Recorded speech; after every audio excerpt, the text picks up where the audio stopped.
Alright? He works as a judge in the town of Littlehampton.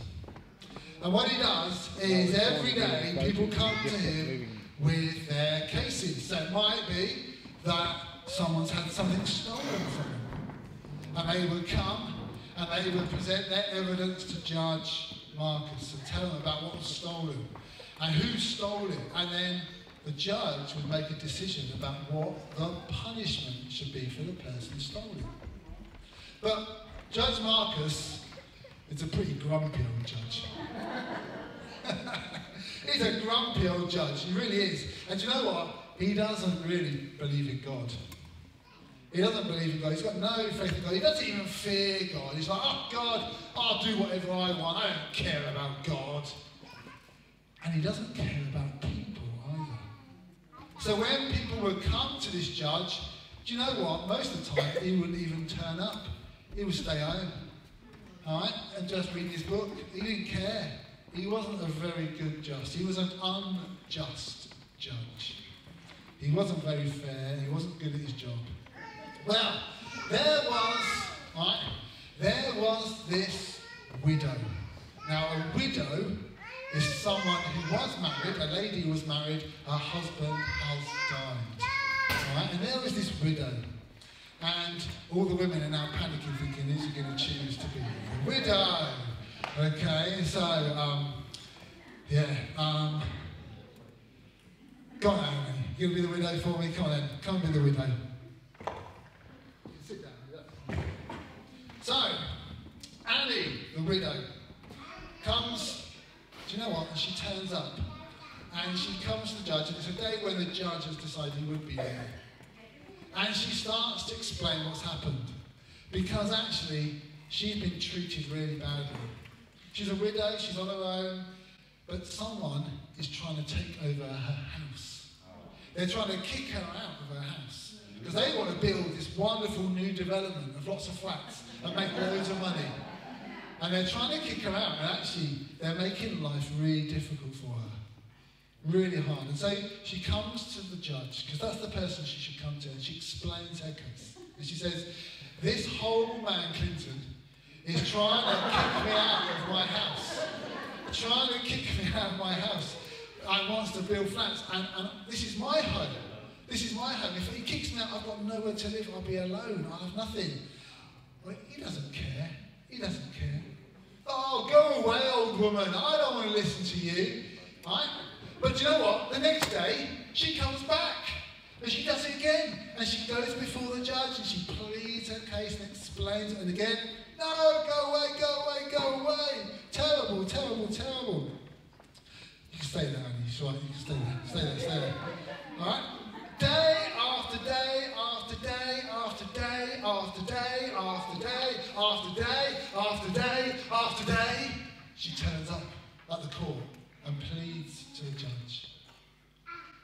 It gets to the point where the judge is really fed up. He's had enough. Oh, I'm not going to actually, I can't cope with this woman turning up again. What should I do? I know the best what I think I can do is just listen to her and actually do something. I'll do my job. Because if I do my job, she'll stop coming, she'll stop bothering me, and then I'll get peace again. So he listens to the case, and he acts, and he deals with the person, that nasty Clinton trying to build flats, and says, you can't do that, you've got to leave widow Annie in her home. Thank you both. Give them a round of applause. Beautiful act. What acting? Amazing acting. All right. Then Jesus told his disciples a parable to teach them that they would always pray and never become discouraged. In a certain town, there was a judge who neither feared God or respected people, and there was a widow in that same town who kept coming to him and pleading for her rights, saying, help me against my opponent. For a long time the judge refused to act, but at last he said to himself, even though I don't fear God or respect people, yet because of all the trouble this widow is giving me, I will see to it that she gets her rights. If I don't, she will keep on coming and finally wear me out. And the Lord continued, listen to what the corrupt judge said. Now, will God not judge in favour of his own people who cry to him day and night for help? Will he be slow to help them? I tell you, he will judge in their favour and do it quickly, but the Son of Man finds faith on earth when he comes. Well done. Let's give a round of applause. Excellent.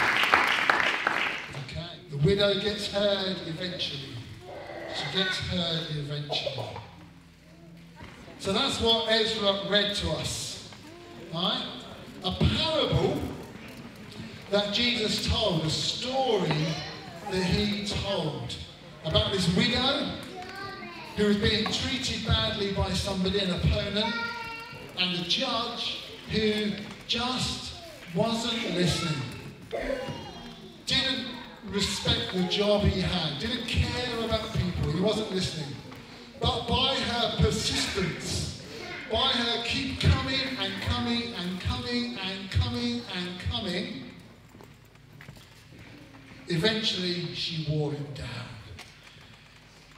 You ever felt like that, parents, with a child who just keeps asking and asking? You're walking around Sainsbury's, doing a shop. No, can I have one of those? Can I have one of those? Can I have one of those? Can you put it in the basket? Let's put it in the basket. Let's put it in the basket. Can I have one of those? And they just try and wear you down, don't they? All right, stay firm, parents. Stay firm. All right? Don't give in. But why did Jesus tell this strange story about this widow and this judge? Well, it tells us right in the first verse. It says this: Then Jesus told his disciples a parable to teach them that they should always pray and never become discouraged. Often Jesus told parables, he didn't really explain what they were about, did he? He left us to try and work it out. But here, he's been absolutely clear. I'm telling you this story because I want you to know that you should always pray and don't get discouraged in prayer. Right? Don't get discouraged. Don't give up in prayer. So we know why Jesus told us this story. Always pray.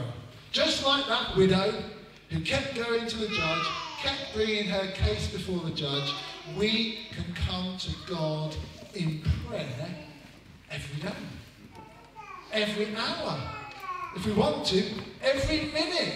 Do you know what? We can even do it every second if we want to. All right? So that's what Jesus is saying. Paul, he was a follower of Jesus. He wrote a letter to some people in Rome. And this is what it said. He said this: pray continually. That's what he said. Pray continually. Live a life of relationship with God. That's what prayer is. Prayer is having a relationship with God. So just pray continually. And he says, don't get discouraged. Jesus says it. He says, we should actually read this story and get a sense of encouragement. That's why he told us, because he doesn't want us to get discouraged. So therefore, the story must be there to encourage us. I don't know if you've ever read this story and thought, I don't really feel that encouraged when I read it. Who approaches prayer, or actually perhaps lack of prayer, with a bit of fear and guilt? Don't know if you ever do. Do you ever go, oh, I wish I prayed more. I didn't pray for the last month, I forgot about it. And you feel really bad about it. And then you read a story like this about a woman who keeps going to a judge, and this judge is unjust, and he doesn't fear God, doesn't care about people, and he just only answers because he gets worn down. Oh, is that what it's like to come before God? Is that what I'm meant to be like? Is that what it is? God's in heaven, he don't really care, but if I just keep going and keep badgering him long enough, he'll give up and answer my prayer. No. Goodness. No. No, that's not what it's about. What Jesus is doing in this story is giving us a little bit of a cartoon character of an extreme. Because actually a judge really does the job because they want to help people. So he's giving us this character, this kind of cartoon character of an extreme judge who doesn't care. He's not saying our Father in heaven is like that judge. He's not saying that. And so it's really important we understand when we come to our Father in prayer, we're not coming to the judge like we saw Marcus being. We're not coming to someone like that. Let's have a look. What did he say? What will God be like? It's verse 7. Look at this. Now, will God not judge in favour of his own people? Who are his own people? They're the Christians, the people that follow God, the people that put their trust in Jesus. Will God not judge in favour of the Christians, of his own people, who cry to him day and night for help? Will he be slow to help them? I tell you, he will judge in their favour and do it quickly. So this picture of the judge isn't a picture of what God is like. It's the absolute opposite of what God is like. It's a bit like in the Bible we read that Jesus, when he comes back to be with us, will come like a thief. Or is Jesus a thief? No. It's just using language to help us understand what is it about a thief in the night. They come when we're not expecting them. They come suddenly, don't they? It's the same here. Just using the judge to make us think about prayer. Not because God is like the judge. God is the God who will show favour to his people, who will answer quickly. Right? Because prayer isn't some sort of religious ritual. It's not some chore. It's not some kind of thing we do just to get what we want in life. I really, really want my football team to win, so I'm going to pray and ask God. And God will show favour, and he will do it quickly. No, that's not what prayer is. Sadly, for those who love football, yes. Do you know what prayer is? Prayer is all about a relationship. It's all about a relationship. He is our Father. We spoke about that, adults, last week. He's our Father in heaven. And do you know what? Our Father in heaven is so far removed from Marcus the judge as you could ever imagine. Our Father in heaven is full of love. Full of love. He is love. He's full of mercy.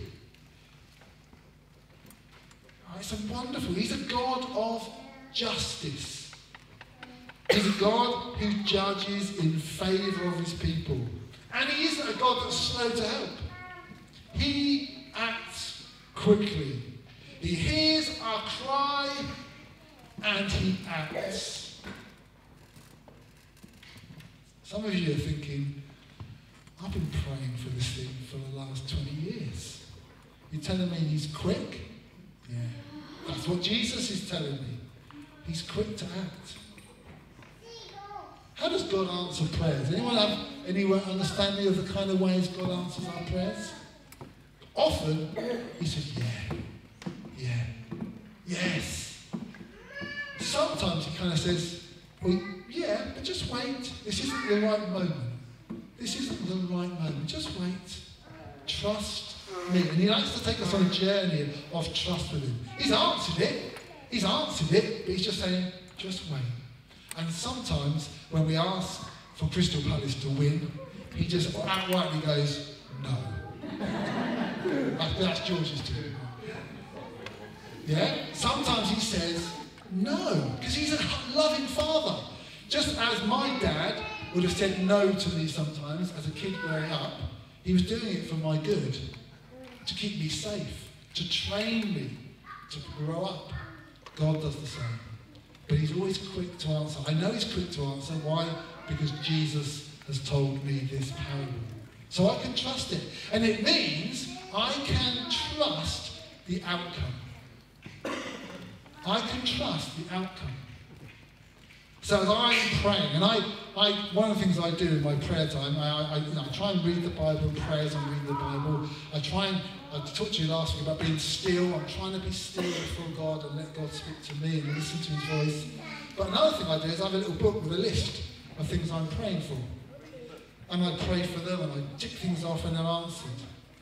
And I have to trust that as I bring the things that are on my heart to God, I trust that what he will do and how he will act is the best way. Might not be the way I thought it should happen, but it will be the best way. How do I know that? Because he's a loving Father. He's a loving God. He loves me. He's for me. Just want to focus on one final thing, right, about this. Just see what Jesus said at the end of this story. But will the Son of Man find faith on earth when he comes?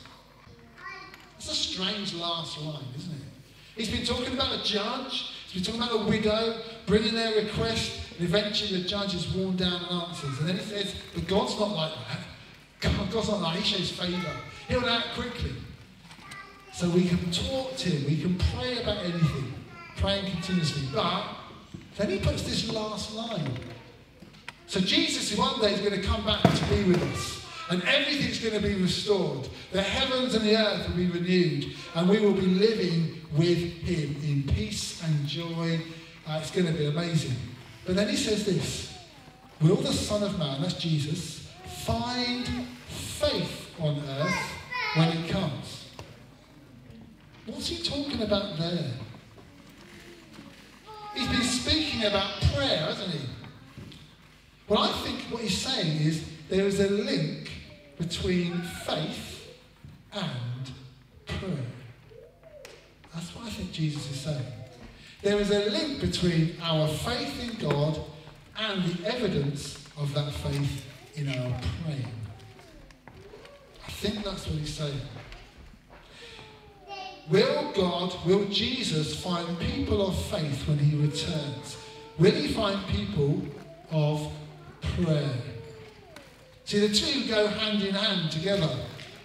Right? They go hand in hand together. If you have faith in God, surely that means you would talk to him and pray and ask him. Why would I go and seek the advice or the guidance or the counsel of others when I've got faith in God? Yes, there are wise people in the church. Yes, there are fantastic doctors. Of course, we do that. But actually, if there's no prayer, have I really got faith in him? I think that's what Jesus is saying. I think it's quite a challenge for us. Quite a challenge. If you've got faith in God, it's going to be seen in your prayer life. It has to be. Because when I come up with a meeting I've got to go to, or I come up with a difficult conversation I've got to have, surely if I've got faith in God, I bring it to him, don't I? Or I'm struggling with my tooth, Anne. Yeah, and I've got really bad toothache, and I've got to have it. Yeah, I go to the dentist because that's a wise thing to do, and they're trained to help me. But I also go to my God, don't I? So God, would you help me get through this? Would you take the pain away? Would you help me? Because I've got faith in him. So faith and prayer seem to be, what Jesus is saying, go together. So along the flip side to that then is this.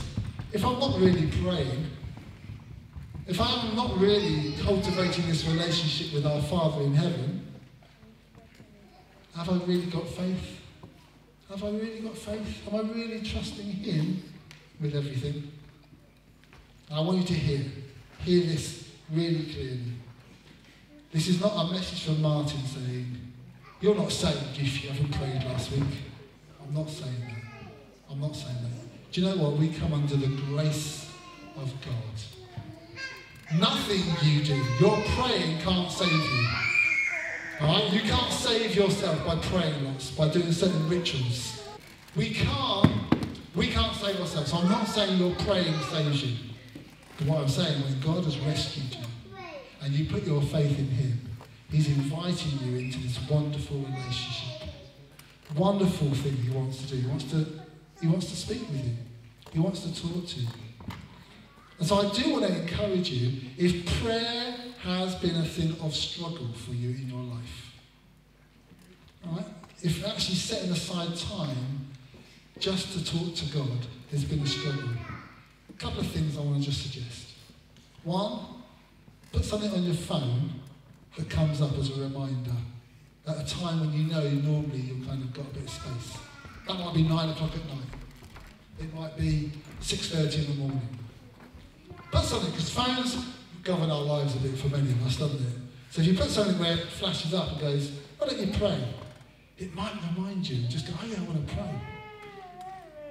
Or it might be when you're driving in your car, rather than putting the radio on as soon as you go on your journey or tuning to your phone on Bluetooth, just have silence for the first part of the car journey to work. It's amazing. Just a bit of silence and just, God, I just want to be in your presence. Find something you can do that just changes your habits, changes your life kind of daily routine that gives you chance to be in the presence of God. Not because, all right, you must, and I'm telling you to.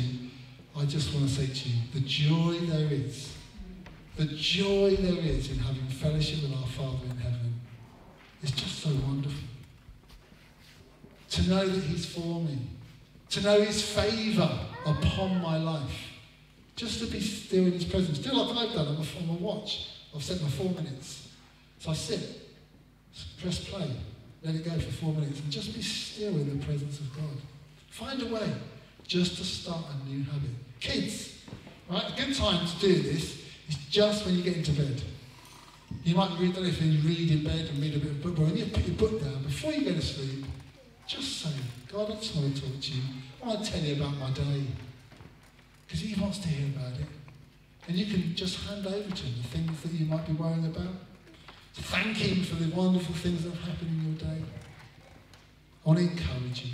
Jesus is saying, be like the widow. Just keep coming back to your Father. Keep coming back to Him. Not because you've got to wear Him down, but because He wants to talk to you. And He wants to communicate with you. So that's it. Pray without ceasing. Don't stop praying. Whatever happens, give thanks, because it is God's will in Christ Jesus that you do this. Don't you want to do what God asks us to do? So keep praying without ceasing. Pray about everything. All right, Philippians, don't worry about anything. Instead, pray about everything. Can I pray about toothache? Yes, you can. Can I pray about my football team? Of course you can. All right, yes, you can. Can I pray about, I'm concerned about my child? Yes, you can. Can you pray about that difficult conversation at work? Yes, you can. Can I walk down the seafront and just see the beautiful blue sky and go, God, this is amazing. I love living in Littlehampton. Yes, you can. All right? You can pray about anything because He wants a relationship with you. He wants a relationship with you. And I talked about this last week, but I just want to remind you, do you know what? There's these two aspects of prayer.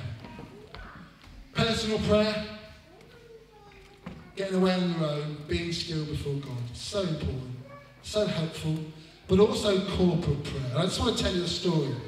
All right? Corporate prayer. I said last week I was going to pop up and be with Terry Virgo. So Terry Virgo is the guy that started our whole network of churches that now spreads across the globe. And I was chatting to him and he said, oh, come and join me. Come and spend a day with me. So I went up on Wednesday, enjoyed a prayer meeting. A prayer meeting, about 15 people in this lounge, and we're praying together. It's this corporate prayer coming together. And it was wonderful. Do you know, I learned so much about how to pray by listening to other people pray. Oh, that's how you do it. It's amazing. But then he told me a story about his life. And he said this. He said, about a month ago, he had a routine blood test. He's getting old, and they said they just need to take some bloods, check how he's doing. And they took some blood, and a few days later, he got a call from the doctor, please come in. And he was chatting to the doctor. The doctor said, I'm really sorry to tell you this, but your blood count, your bloods have changed significantly, and it's pointing to the fact that you must have cancer of the blood. Now, Terry knew about this because his sister just recently died with the same condition. She got diagnosed and within 8 weeks she had died. So he knew this was serious. The doctor said there is no cure. It's very serious. And so I want you to know the outcome of your blood test. So he came home. That was a Tuesday. He phoned his family, his kids, got 5 kids. So he phoned them, talked to Wendy, his wife. But the next day was Wednesday, which was the corporate prayer group that he has. And he said to Wendy, don't tell anybody, because it'll just all be focused on me. Don't tell anybody. Don't tell anybody. We'll just do our normal prayer, and then in a few weeks' time we can let people know. Anyway, so they were praying. And one of the guys in the prayer meeting just suddenly said, I've got this picture. This is the power of corporate prayer, okay? I've got a picture. And this picture, I can just see God, Jesus, he's pouring oil on every single one of us. I just see this picture of oil being poured out. And he walked around the circle and just kind of laid his hand and just said, the oil of Jesus is being poured out on all of you. At that moment, Terry starts laughing. He starts laughing, uncontrollable laughter. He said it was just weird. I couldn't stop, and I was absolutely giggling and laughing. And then this person next to him starts laughing. And then eventually, the whole room, they're all laughing. Now, none of them know Terry's condition. They're all laughing. And then the laughing kind of subsides, and they carry on with their prayer meeting. Done. That's it.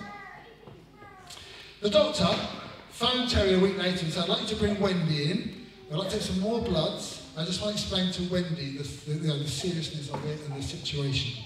So Terry and Wendy went to see the doctor again. Took more bloods.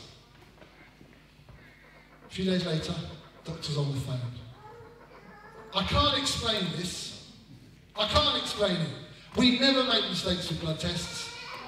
There is no trace of the cancer in your blood anymore. Now, Terry will say, no one knew that he had that. But in that moment, when he was laughing and the oil of Jesus was poured out on him, he was healed. He's got no doubt about it. There is power in coming together as the body of Christ in prayer.